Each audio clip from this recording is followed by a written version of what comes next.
предпразнично и празнично издание на ТВ магазинот Трилинг. Петок, Великден. Пред вечери завршуваат постите. Недела со богојавление започнува периодот кон гоштевањето и новите надежи. Христијанството ги носи сите внатрешни човекови јадови, среќа, прочистување и промислување. Се враќаме на предизвиците и препрочитување на богокажаното, задлабочините на Христовите и библиските пораки, преку еден современ пслам од оцен Милан Ѓорѓевиќ во црквата Свети Јован. Тоа станува препознатливо сведочење на професорот од Богословскиот факултет.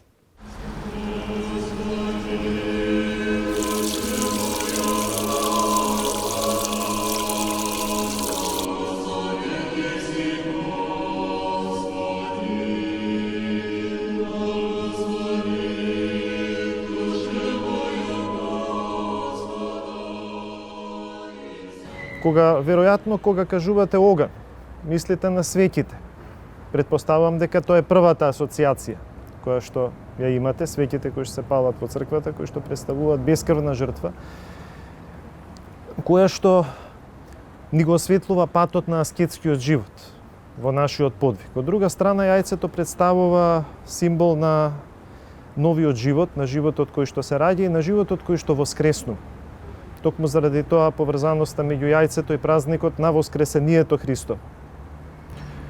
Многу интересно го забележавте тоа. Воскресението што ние го празнуваме е воскресението на Богочовекот Христос, кој што станува човек и станувајќи човек ги повикува луѓето да станат богови по благодат.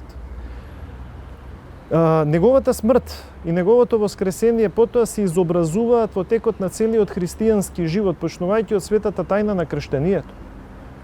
Секое крштение учество во смртта и воскресението Христови. Многу често луѓето тоа не го знаат. Но, кога човек се потопува во водата при крштението, всушност изобразува смрт и погребувањето Христово. Излегувајќи од водата, го изобразува Христовото воскресение. Мудроста е тесно поврзана со подвижничкиот начин на живот, гледано од христијанската, теолошка и философска гледна точка. Многу често се сопоставуваат едно покрај друго философијата и мудроста. Ако ги разложиме тие два збора, философија од една страна, значи љубов кон мудроста, а пак мудроста е оној старогрчки збор Софија, кој што го имаме во зборот философија.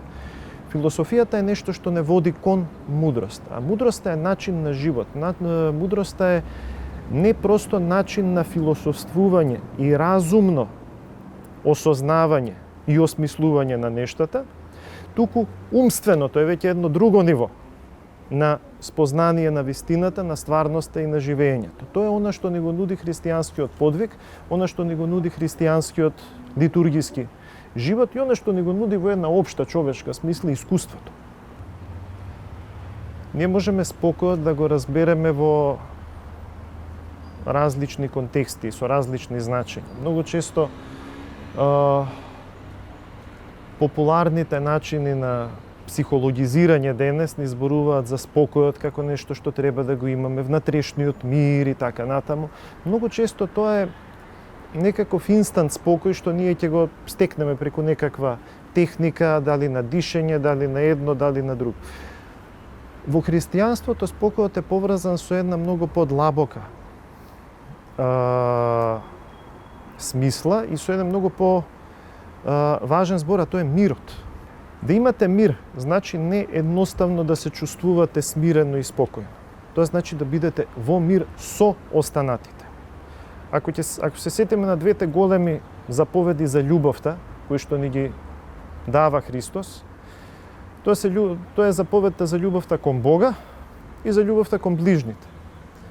Аналогно на тие две заповеди, ние треба да бидеме во мир со Бога и да бидеме во мир со нашите ближни, за да го имаме внатрешниот мир. Вие не можете да имате внатрешен мир ако не бидете во мир со Бога и ако не бидете во мир со другите луѓе околу вас, кои што Бог ви ги дарувал во вашите животи. Зборот милост, кој што вие го спомнавте како прв, е превод на два класични збора, на латинското грација или гратија и на старогрчкиот збор харис, кој што истовремено значува благодат. Кога ние зборуваме за милоста, ние имплицитно посочуваме кон благодата. Благодата не е човечка, само човечка особина или особина која што човек ја има по себе си. Тоа е нешто што не доаѓа од Бога. Благодата не доаѓа од Бога, за ние да можеме да бидеме согласни на благодата и нашите дела да бидат согласни на таа благодат и на сите оние дарови кои што Бог ни ги дава. Тогаш ние ќе бидеме милостиви и ќе бидеме милосрдни. Тоа значи дека милоста ќе се преточи во дела. Кога ние зборуваме за милосрдие, веќе зборуваме за милост или за благодат, која што поминува низ нашите животи и се преточува во конкретни дела. Црквата има двојна улога во историјата во која што ние живееме. Првото нешто што треба го разбереме дека црквата не е просто градба или некоја човечка институција.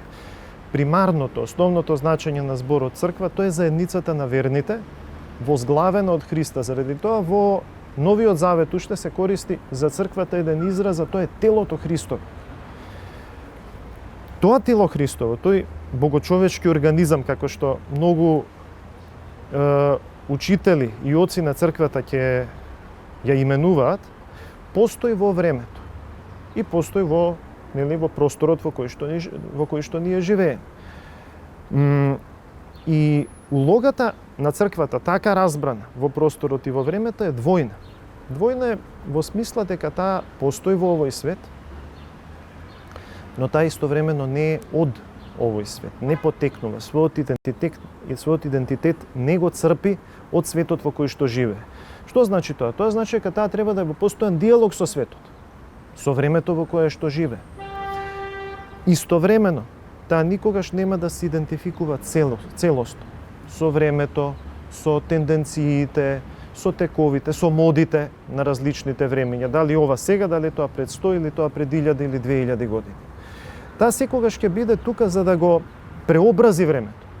И што е најважно, да му даде смисла на времето и на оние нешта што ги правиме во времето и во историјата. Тоа е главниот призив и тоа е главната улога на црквата.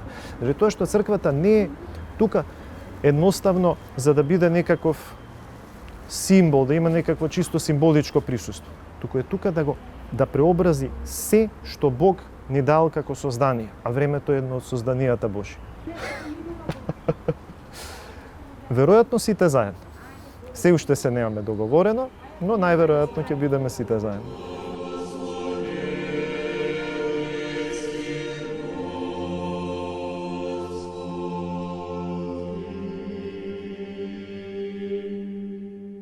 На Великден сум се заљубил, на тој голем ден христијански. Ајде Боже, ти ми помогни, кажи каде да ја најдам. Ајде Боже, ти ми помогни, кажи каде да ја најдам. Ова празнично издание нов следен соговорник е Джина Папа Џокси со неговата антологиска На Великден сум се заљубил. Како сте? Одлично. Во овие празнични денови. Раштркано. Не случајно реков антологиска, се чини дека секогаш пред Великден сте во фокусот на вниманието. Да, тоа е све благодарејќи на таа песна што сум ја направил за Великден и не е ни чудо што веќе 36 години трае, се разбира, благодарејќи на народот. Ја често пати зборам дека тоа е сепак песна од народот за народот. 3 нови верзии изминатиот период се подготвени, вклучувајќи и вашата нова верзија. Исто така во студио со Александар Митевски со Дат снимивте нова верзија. Така. Што е тоа што постојано сте ги полните срцата на граѓаните со оваа песна? Па, најверојатно дека луѓето ја процениле песната дека не е наметлива. Таа е многу едноставна, многу љубовна, многу лесно можеш да дојдеш до неа, односно да се најдеш во неа. И тоа ја мислам дека она главната причина зашто народот толку брзо ја има прифатено таа песна. Згора на сето тоа, поголемиот дел од музичарите проценува дека може да направат нова верзија. Да, таа веќе има можеби 10 верзии, меѓутоа од година во година се по некоја нова се јавува. Како оваа година што се јави Александар со Дац во нивната верзија и ова што го направи ТФТ продукција од Канада со нивната акапела, односно да кажам црковна верзија. Колку новата изведба и новите аранжмани што се направени соодействуваат со оригиналната верзија? Значи, сега можам да зборам за акапелската верзија, бидејќи ја објавивме пред недела дена. Искрено да кажам дека бев малку загрижен дали тоа ќе помине како што треба или не.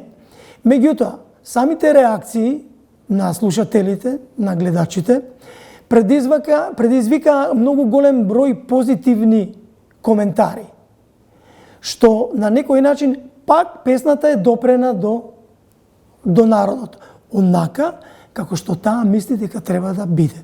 Во овој случај, значи користен е црковен хор за да ја реализираме таа песна. Чинам дека искористивме многу убав повод, 130 години од изградбата на храмот Свети Димитрија во Скопје. Храм кој датира уште од 13 век, меѓутоа храм кој со текот на векови стално бил пален, рушен. Меѓутоа 1886 година целосно бил срамнет со земјата, со донации од народот, 10 години се градел и од 1896 година до ден денеска го гледаме онака како што е изграден тогаш. Што значи дека пак е тој, народот е двигател на она што се вели верба во Бога. Толку народ јасне судите, што на Великден се собрале, или Боже ти ми помогни, кажи каде да ја најдам, или Боже ти ми помогни, кажи каде да ја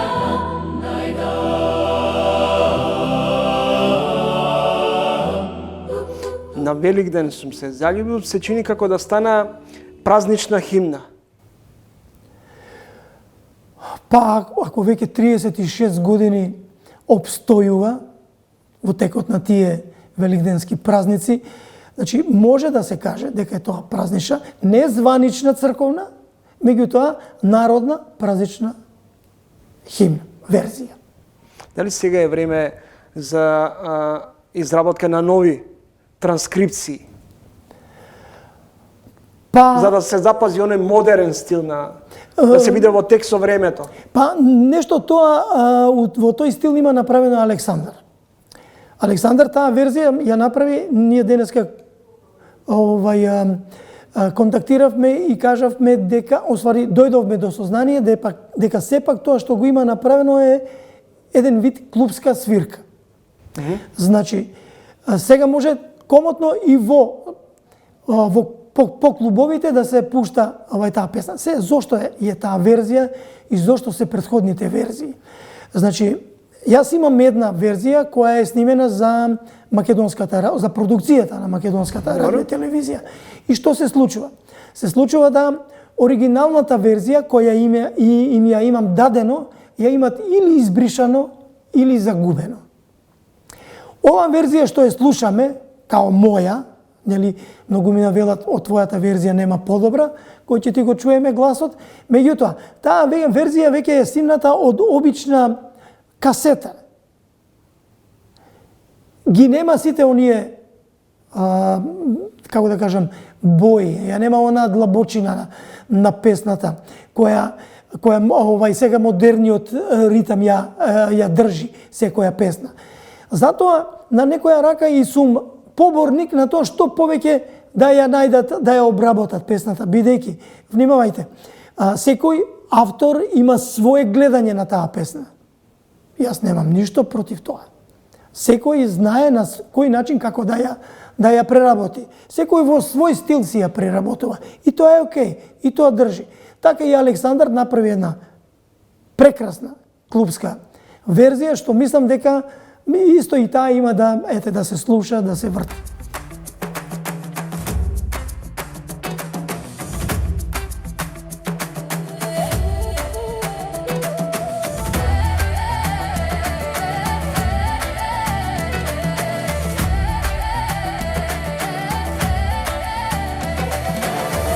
Ајде обидете се да бидете реален.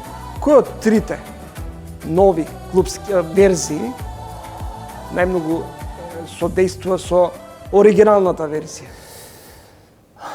Нема таква. Нема таква.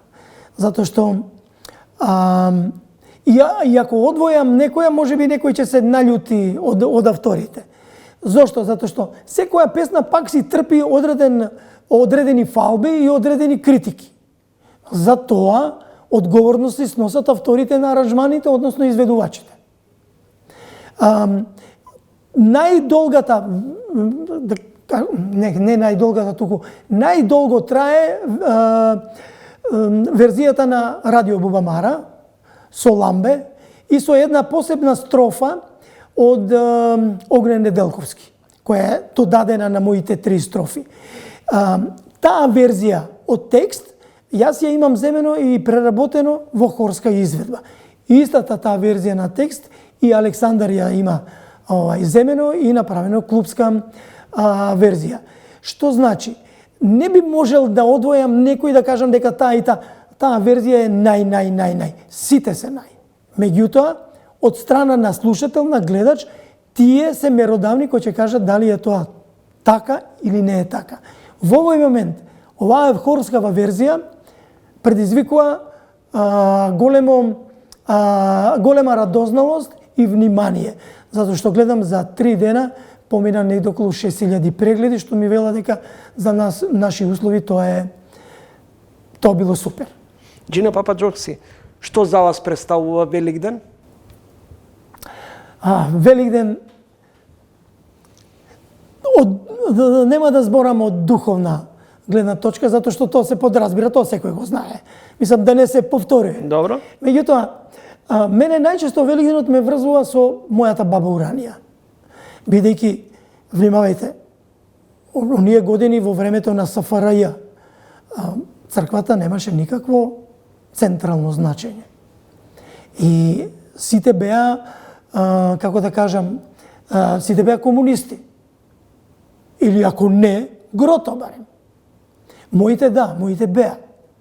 И кај нас во фамилија немаше што да се вапцаат јајца или да се оди во црква или така нешто слично. Или да се оди по куќи, како што имаат обичај во Тетова да прават, нели? Значи, мојата баба Уранија ќе ме земеше за рака, бидејќи живееше во аеродром на приземје долу.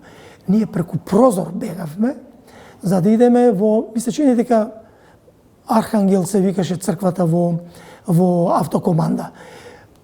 Бегавме преку прозор со јајцата во кесето пред црква. Ќе се помолевме, ќе се вратевме назад и никој ништо не знаеше за тоа. Тоа е една од сликите која ме има поттикнато за да размислувам да направам песна. Втора една слика што баба ми пред умирање ми кажа дека дедо ми Димитрија 3 пати праќал стројници по неа баш за Великден, затоа што Великден како централен верски празник во поселата е број 1. Значи, таа година сите се собирале во црковниот двор. И нормално тука се дружеле, се пеело, се играло. И има и уште неколку 3-4 слики кои влијаат врз мене за да можам да ја направам песната. Тоа е она што да кажеме, мене највеќе ме поттикнало за да ја направам оваа песна. Благодарам за гостувањето. Честит празник и убави празнични денови. Ви благодарам и вам. Христос воскресе. Вистина воскресе за многу години. За многу години. Толку народ јас не сум видел, што на Великден се насобра. Мили Боже, ти ми помогни, кажи каде да ја најдам. Мили Боже, ти ми помогни, кажи каде да ја најдам.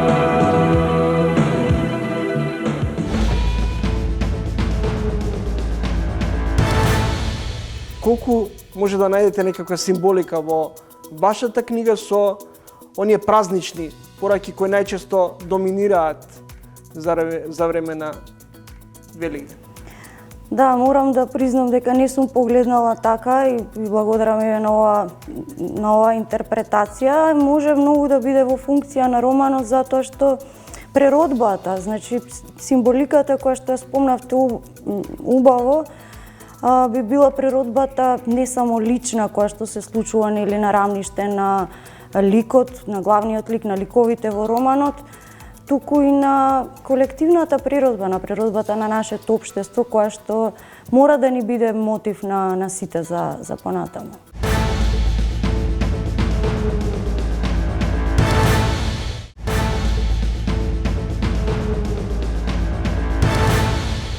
Во ова празнично издание на ТВ магазинот Трилинг гостинка ќе биде Фросина Пармаковска, писателка. Речи си секоја година по едно, две, три нови дела. Едно од последните дела е Кривата Дијана. Претходно со одбројување доби исто така награда, роман на годината, и тоа во 2017 година. Добре да е во емисијата за Фросина Пармаковска. Добре најдов, благодарам на поканата. Во Кривата Дијана, меѓу другото, ставате акцент на грешка, несреќа, трагедија, траума, вина, истрајност, болка и издржливост. Колкава коинциденција, овие ваши коинцидираат и со Христовото воскреснување. Колку може да најдете некаква символика во вашата книга со оние празнични пораки кои најчесто доминираат за време на Великден? Да, морам да признам дека не сум погледнала така и благодарам ја на оваа интерпретација. Може многу да биде во функција на романот затоа што преродбата, значи символиката која што ја спомнавте убаво, би била природбата не само лична која што се случува нели на рамниште на ликот, на главниот лик, на ликовите во романот, туку и на колективната природба, на природбата на нашето општество која што мора да ни биде мотив на сите за понатаму. Зошто не успеваме да поречи си 30 години, повеќе од 30 години самостојна држава, и во книгата, меѓу другото зборите, не успеваме да ги извлечеме поуките од грешките кои постојано ги правиме?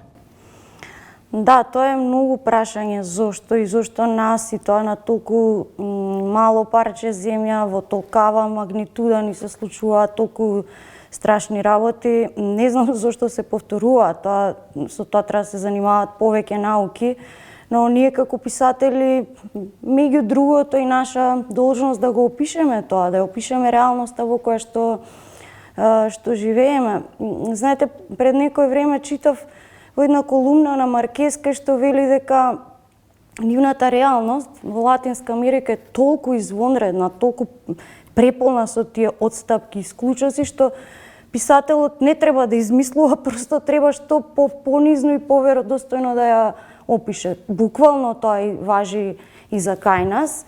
И би додала дека нашата одговорност не е само да ја опишеме, туку и да понудиме решенија, би било можеби предалеку да отидам, но да понудиме една алтернативна реалност, да понудиме една слика како треба да биде, како може да биде поинаку. Меѓу другото, и со тоа треба да се занимава книжевноста и ние како писатели. Имам уште еднаш ќе повторам грешка, несреќа, траума, вина. Каква е македонската реалност? Во каква реалност живееме? Да, во таква реалност на грешки, на шаблони, еве да тргнеме од најпрост пример. Мене ме ожалостува, зборувам за базични работи, ме ожалостува кога ќе се вратам од негде, кога ќе видам како може се да биде плоштадот, улиците чисти. Или како, еве, не мора со Германија да се споредуваме, но Сараево колку е зелено, секогаш доживувам зелен шок кога ќе се вратам од негде. А за да дојдам, еве, тука на ова интервју, има едно 10 предизвици. Треба да препливам едно езерце на нашата улица, кое што, ете, го раскопа топлификација, советување дека ќе врати во првобитна состојба, но тука патувањето почнува. Ако сте возач, ке заглавите во сообраќај, јас не сум, автобусот може да го чекате, 50-50, дали ќе дојде, кога ќе дојде. Најверојатно, ако врне, треба да зацапате вокал, ако не врне, треба да голтате прашина. Ако поминувате по тротоар, треба да заобиколувате, да прескокнувате ритчиња од кеси со ѓубре. Па еве до пред некој време можеби на пешачки да ве прегази слободно некој несовесен возач, ете тоа да го пофалиме, мислам дека е доведено во некој ред, но реалноста е најбазично, зборувам сега, е за жал таа, ниту ја нагрдувам, ниту ја разубавам, во таа реалност живееме. Дали може да биде подобро? Може. И тоа јас најмногу некако ме иритира што не почнуваме од тие работи каде што не требаат многу пари. Ние еве сме мала земја, сиромашна земја, но таму каде што треба посветеност, желба, мотив, работа, ете да почнеме од тие работи. Зошто, Пармаковска, не знаеме или не умееме да извлечеме поуки од погрешните чекори? Видете, тоа е генерацијски проблем. Јас се надевам, дека помладите генерации ќе научат некои лекции. Ние досега требаше да ги научиме. Јас пак ќе морам да повторам дека од позиција на писател тие апели мислам дека може да помогнат тоа занимавање со реалноста, со мигот, со овој, со овде и сега. Мислам дека може да помогнат кон некое насочување, некое подигнување на свеста, но и секој поединец може да се вклучи. Токму во Кривата Дијана се занимавате со реалните, со актуелните, општествени и индивидуални трауми. Под насловот на романот е Романот на верижната вина. Дали постојано префрлајќи се вината од еден кон друг, од една на друга институција, бегаме во решавање на проблемите? Па по примерите така изгледа. Сега во овој роман јас имам тенденција на крајот од романите да дадам некоја надеж, некоја ведра порака. Во овој роман се завршува тој циклус, затоа и верижна вина. На ниво на поединецот и на општеството се затвара тој круг со некоја надеж дека ќе биде подобро. Во нашето општество тој круг се затвара и се отвара. Значи, постојано имаме по станокот на светот имаме свет, настанок, некаков хаос и изумирање, но ние не продолжиме да се вртиме во тој круг и пак ќе речам дека јас лично верувам дека може да излеземе од него. Нас ни се случија навистина страшни трагедии кои што не смеат, немаме веќе луксус тие да се повторат. Зошто во речиси сите ваши романи ставате акцент на суровата реалност? Па не само јас, мислам дека ете и моите колеги, затоа што тоа ни е најблиску, затоа што тука живееме, затоа што тоа ни се случува. Дали минуваме низ една колективна траума и како да дојде до една катарза, на едно прочистување? Да, и тоа како, тоа не на една траума, еве, од последните години неколку трауми се случија. Значи да не ги набројувам, ги знаеме сите со се последната од минатата година, тоа се трауми кои што, видите, не може тие да се излечат одма. Тоа мислам дека генерации ќе треба и семејства и блиски за сето тоа да се излечи. Катарза би се случила само доколку би научили, доколку не би се повторило. Фросина Пармаковска, писателка, гостинка во ова празнично издание на ТВ магазинот Тренинг. Пармаковска со книгата Одбројување неодамна доби и германско издание во Лајпциг, чинам. И со ова книга ја добивте и наградата Роман на годината од Славко Јане, од фондацијата Славко Јаневски во 2017 година. Дали вашата литературна книжевност е само еден сегмент од тоа колку денес се инвестира и се промовира македонската книжевност? Па за жал не се промовира многу. Ова сепак беше во организација на Европската мрежа за литература Традуки, на издавачот Ета Верлак, кој што морам само да посетам еден мал момент колку беше тоа совршено организирано и како може да изгледа баш пред малку што зборував. Значи промоцијата, 2 промоции беа, се знаеа 3-4 месеци унапред во кој ден, во колку часот, во која хала на саемот настапувате. Таа организираност, таа посветеност на процесот на сите чинители кои што учествуваа. Овие што ги набројав, преведувачот Бенјамин кој што прави мисионерска работа за нашата литература во Германија, модераторот кој што беше германски новинар Ерик Марк, кој што такви прашања имаше што самите прашања беа промоција на романот, значи темелни, проникливи, суштински прашања кои што ги откриваат и психолошките аспекти на ликовите, но и на колективот, кои што се занимаваат со општествениот аспект во романот, со културолошкиот аспект. Значи за мене тоа беше фасцинантно. И за сите чинители со се публиката, таа внесеност, таа посветеност, тој почит, таа почит не кон писател, туку кон писмото, кон пишувањето како процес е еден заокружен впечаток што можам да го понесам од таму.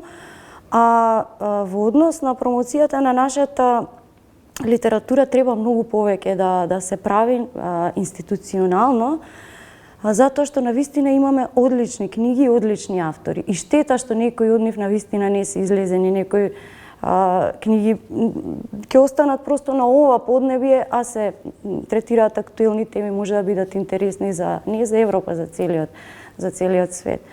Во насока на тоа ќе додадам едно 10 повеќе од 10 години во мандатот 3 влади се најавуваше отварање на агенција за книга, што би служела токму за промоција, но некако, јас лично на 3 трибини за тоа сум учествувала, но се остана тоа како некој муабет на маса и се зборува за потребата, но никој не се најдете да го почне тоа. Тоа би било многу голем подвиг и многу потребен подвиг за нашата литература. Што мислите, до кога културата ќе биде на маргините?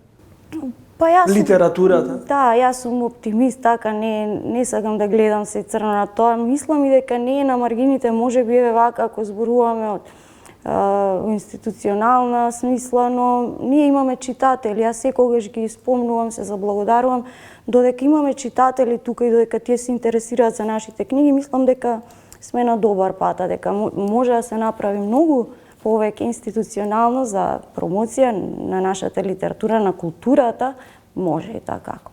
Пармаковска, што е за вас среќа, а што радост?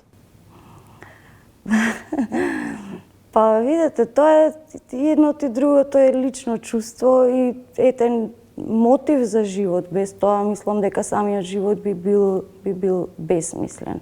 Среќа и радост е и секоја објавена книга, секој миг поминат со драгите луѓе, тие мали нешта, тој избир на нешта. Среќа е кога гледате некои работи да се подобруваат. Лично чувство кон кое што јас цел живот сакам да стремам. Како гледате на антиподот на жал и несреќа? Па тоа е, да, антипод е и тоа вака и во пишувањето може да создаде еден посилен, потресен ефект. Тоа го користиме ние не само заради ефектот, туку само заради реалност, многу повеќе заради реалноста која што не обкружува, но Мислам еве вака да не зборуваме сега како писател, како туку на некое лично ниво, како луѓе, сите дека треба да стремиме кон таа внатрешна радост. Како управувате со низ животните патишта? Тоа е исто така интересно прашање. Фросина Пармаковска, јас сакам пред се да гледам надеж дека ние писателите ќе можеме еден ден да живееме само од тоа, но јас во моментот правам обиди да живеам од тоа и од некои слични работи поврзани со книжевност. Ќе споменам курсот за креативно пишување кој што го почнав и кај што се запишаа прекрасни луѓе со кои што колку што тие учат од мене, учам јас од нив, пишуваме, читам и тоа многу ми исполнува. Во моментов на таа точка сум од животот. Се живее ли од книгата?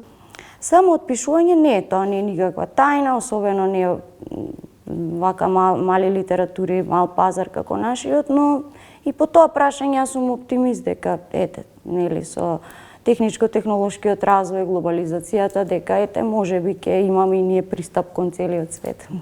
Благодарам за гостувањето и честит празник. Благодарам на поканата и исто среќни празници. Фросина Пармаковска, гостинка во ова издание на ТВ магазинот Тренинг.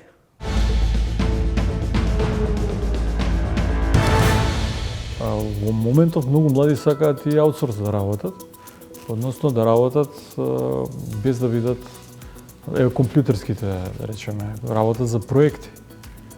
Некои имаат фирми, некои немаат фирми. Во моментов тоа веројатно се случува. Се сменија некако навиките, тоа сакам да кажем. IT индустријата направи, не знам, 20.000 млади луѓе кои што навистина повлекоа многу инвестиции во оваа држава, купија станови, купија коли, остана, прават многу добра додадена вредност. Ама па негативната страна е тоа што они сакаат од дома да работат и по проекти, например. Да речеме, гласно размислувам сега, што значи се менува и нашето општество.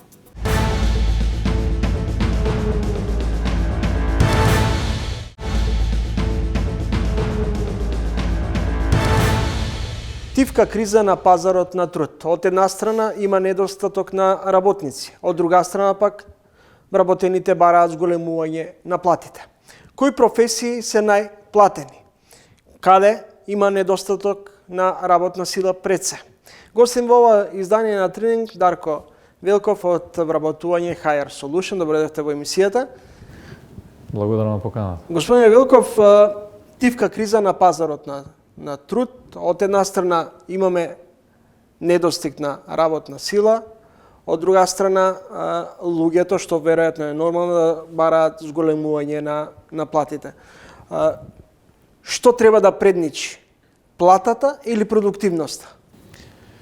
Прво мора да разбереме дека навистина инфлација навистина сегде во цел свет се појави и да разбереме дека ова е светски тренд, дека не е веројатно само Македонија центарот, но и ние сме затекнати од сето тоа што се случува. И сега сакам така да го кажам, бидејќи навистина е така. Инфлацијата низ целиот свет направи притисок кај сите нас, па вклучително и мене и вас, нели? Ние гледаме дека има и поскапување на цени и така натаму. Сега секоја држава различно се снаоѓа. Што треба да направиме? Треба по мене да ги задржиме најдобрите луѓе, ако веќе збориме што треба да направиме, и да веројатно да почекаме да се стабилизира малце таа криза, иако лично чувствувам дека веќе има подобрување во однос на ланската година и прекланската, бидејќи тој тренд беше навистина многу страшен и беше како домино ефект. Плашејќи се дали ќе имаат луѓе, неприродни понуди се даваа кои што не може македонскиот бизнес да ги издржи, па по друга страна навистина луѓето имаат стварно големи притисоци со ценовните шокови. Сега оваа година е малце подобро и треба да направиме ревизија на тоа што се случи и треба по мене да размислиме за еден 5 годишен или 10 годишен план како да ги задржиме луѓето. И како луѓето да ги задржат компаниите веќе не е само едната страна, да знаете, во денешно време да работи некоја стабилна компанија навистина е многу битна работа. Во ова време не време, ја исто би сакал да ги пофалам предприемачите, бидејќи стварно тешко се плива, не е баш лесно.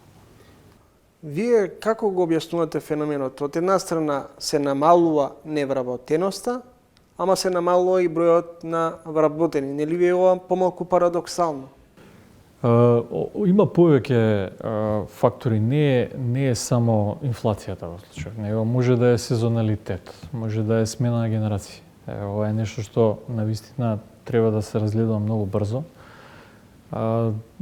Вештачката интелигенција е тука како еден од факторите и ако сите ги разгледаме, ќе излезе ова што вас ви интересира, но да речеме дека во одредени сезони некош има голем недостаток, некош нема проблем. Например, ние како агенција немаме проблем со кандидати.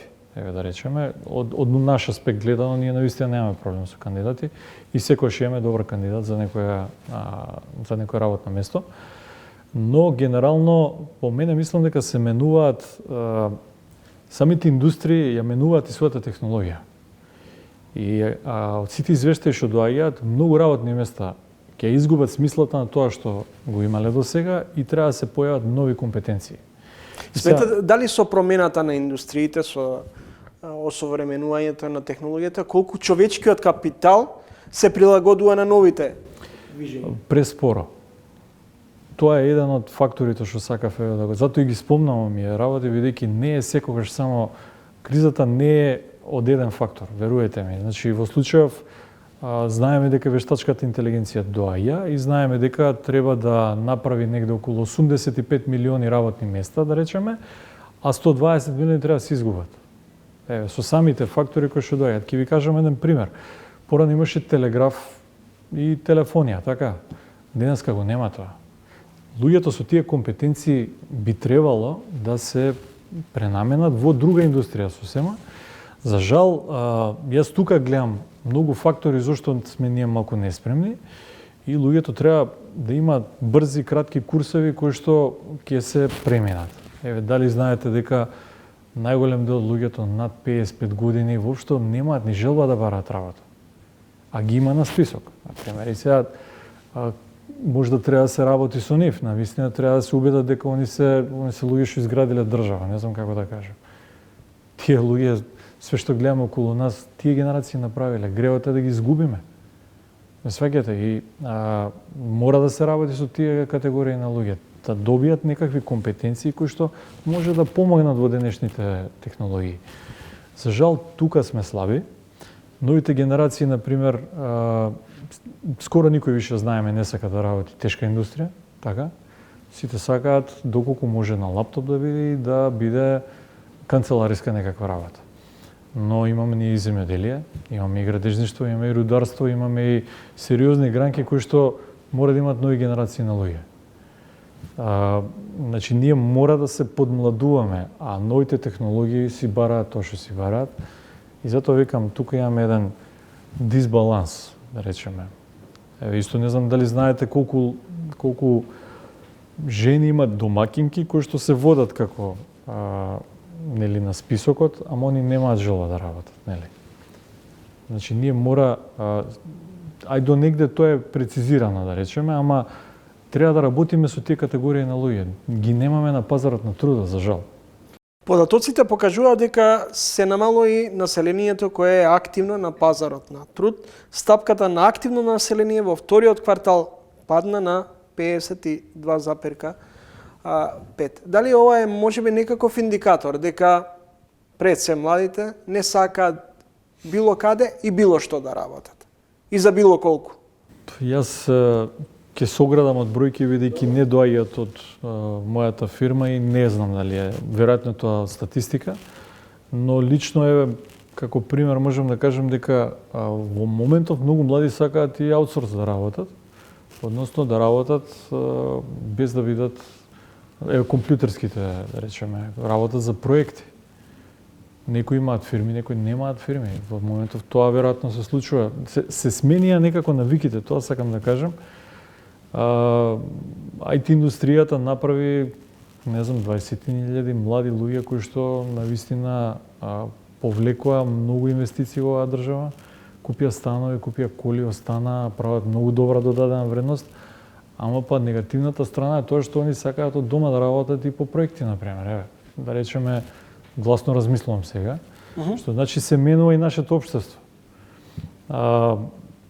Што е тоа што ја прави разликата не би знаел, но да речеме дека по мене тоа е еден од факторите кој можда не е драматичен и најбитен, ама е исто еден од факторите. Значи, ние мора да... Јас пак ќе кажам, ние немаме тешка индустрија, ние немаме... Многу лесно можеме да се прилагодиме ако имаме добра концепција. Вилков, драматичен е недостатокот на работна сила. Што ги брка од кај нас, од дома квалификуваните кадри? Вака имам разговарано и со млади, и со повозрастни, и со сениори, да речем. Различни фактори се. Младите сакаат, можеби не толку да... Не им сметаат, можеби, условите тука толку колку што прво е можеби авантура. Сака да видат како е надвор, бидејќи интернетот си го направи тоа што го направи. Значи, вие во сегашно време за 2 секунди може да видите како е да се живее во Финска, како е да се биде на било која плажа во светов со слики, со све. И све е транспарентно и достапно. И тоа мислам дека многу брзано ги смени работите. Така да авантурата е еден од факторите кои младите сакаат. Второ е, младите немаат пристап до компаниите на начин на кој што треба да. Првото работно место треба да е кај нас, а не надвор. Тоа е наша грешка. Како се радуваме, еве сега например направија закон нели во одредени индустрии меѓу кои ugostителство, земјоделие и слично, да може 15-16 години младите да дојдат. Никој не разбира дека кога ќе направи некаква релација некој со господин од некоја фирма, таа релација останува. И најчесто менторска е. И тука ја грешиме целата работа. Значи, младите ни бараат, дајте ми да работам летно време. Например, се случува многу деца да дојдат ми кажат, ама компаниите па не сакаат само за 3 месеци да вработат некого, бидејќи им се навистина екстра трошици и не можат да издржат. Сега ние, кога би им дале прв пристап да бидат во некоја македонска компанија, јас сум убеден дека добар дел од тие деца ќе сакаат да останат, бидејќи веќе имаат свој круг. Нема да им биде толку далечно и страна. Во текот на разговорот го споменавте развојот на вештачката интелигенција. Сметате ли дека со вештачката интелигенција ќе се отворат нови видици од аспект, па дури негативен тренд да предизвика затворање на одредени професии, намалување на потребата од толков број на кадри? Мислам, оваа дебата е развиена, цел свет ја дискутира во моментов колку ќе помогне, колку ќе одмогне. Целта на самата вештачка интелигенција е во принцип да помогне да ни го олесни животот. Но секако дека има и теории кои што не звучат добро и навистина имаме страв сите, па дури ја имам страв, што тоа значи. Некако пребрзо се случува, а мислам дека луѓето не се спремни за вештачката интелигенција. Јас ви кажав некои извештаи кои што колку работни места, колку ќе се изгубат, што значи има разлика од тоа што ќе прават тие што нема да се прилагодат, тие милиони работни места. Мислам дека ќе има ефект голем, да земеме од автоиндустријата, такси индустријата, само да ги земеме како можни случаи дека за 10 години ќе имаме такси без шофер, значи цела една работна професија можеби нема да има возач на такси возило, така. Тоа истото може да се мултиплицира и во камионите кои што се автономни. Во моментот во Кина има така наречени црни фабрики, односно темни фабрики, се извинувам, каде што нема вработени, него се е автоматизирано и нема ни светло. И ако побарате на интернет, ќе видите тоа се огромни мегало фабрики кои што нема светло и нема вработени. Не секоја индустрија тоа може и не секоја индустрија ќе може да биде заменета со вештачката интелигенција. Јас сум убеден дека како што ќе се развијат нови, така ќе се појават и нови потреби. А луѓето кои што ги немаат компетенциите кои што во моментов ги бара пазарот, на нив ќе им биде дефинитивно потешко. Значи, пребрзо се смени пазарот на труд и пребрзо светот се промени. И затоа кажав, имаме и смена на генерации и смена на технологии во моментов. Помеѓу можеби најмалку влие некоја криза инфлација. Значи имаме млади кои што едно сакаат и вештачка интелигенција која што си тера на свој пат и која што го диктира трендот во моментов. Помеѓу имаме војни, имаме се и се што. Тоа се моменталните случаи. Така да Ако гледаме глобалната слика, луѓето ќе мораат брзо да се прилагодуваат, а многу брзо. Тргнувајќи од себе си, ќе морам да научам апликации да работам, нема да имам избор. Можеби има генерации што ќе им биде тешко, ама затоа тие генерации треба да ги ставиме во индустрии кај што се бараат. Во моментов фабриките молат за вработени. Ама ја не знам, да речеме, можда ние се уште, бидејќи сме големи семејства, се уште не го чувствуваме теретот толку. Си помагаме на некој начин, имаме своји станови повеќето и не е како на Запад. На Запад не можеш да живееш со голема фамилија и мораш сам да си ги плаќаш трошоците, мораш да работиш. Без разлика дали имаш родители, ти мораш да работиш. Кај нас се уште тука малку се, по мене мислам дека си се пазиме. Има и добри страни, но лошите страни се што младите не се пуштени на пазарот на трудот порано за да бидат спремни за тоа што доаѓа. А добрите страни е тоа што ние навистина семејството уште ни е центар на светот. Големите фамилии малце не кочат од аспект дека сакаме децата, мораме децата ги спремиме за тоа што доаѓа. Ја како родител нема да бидам 100 години тука. И моето дете мора да биде спремно и без мене како ќе преживее. И треба да му ги даеме тие компетенции за survival компетенции, нели? За да се снајде не само во Македонија, било каде, бидејќи сакале некеле нема веќе граници. Значи не постојат веќе граници, ако вие сте циско експерт и имате 15 години и нема друг таков, ќе ве земат веднаш било која држава. Кои се најплатените професии на пазарот на труд во моментот во Македонија? Можам да кажам дека има огромни разлики. Например, менеджмент позиции кои што се одлично платени, стварно одлично, и од тоа што го гледам на Запад има такви плати. И има позиции кои што не се доволно платени. Исто така можам да кажам дека можеме да работиме на нашата продуктивност, бидејќи мислам дека едно не можам да разберам, тука секогаш некако успеваме да најдеме некоја мана, нешто да заокружиме ако може. Ама во Германија ако отидеме, апсолутно дека работиме 8 сати без како што треба. И нашите работници таму се меѓу највредните. Мислам дека ако успееме да созрееме како општество и самите да сватиме дека мора да ја подигнеме продуктивноста, и верувам дека платите ќе се подигнат. Веруете ми, затоа што тогаш тоа што го извезуваме или тоа што го создаваме ќе има повисока вредност. Апсолутно ќе може подобро да се плаќаат работниците. Се оградувам од тоа, некои стварно навистина не плаќаат доволно и тоа не е во ред. Тоа не е во ред. Тоа апсолутно мора да престане, но добрите работници, оние кои што даваат, стварно се вложуваат, тие треба да се стварно добро платени. Благодарам за издвоеното време и гостувањето. Благодарам на поканата.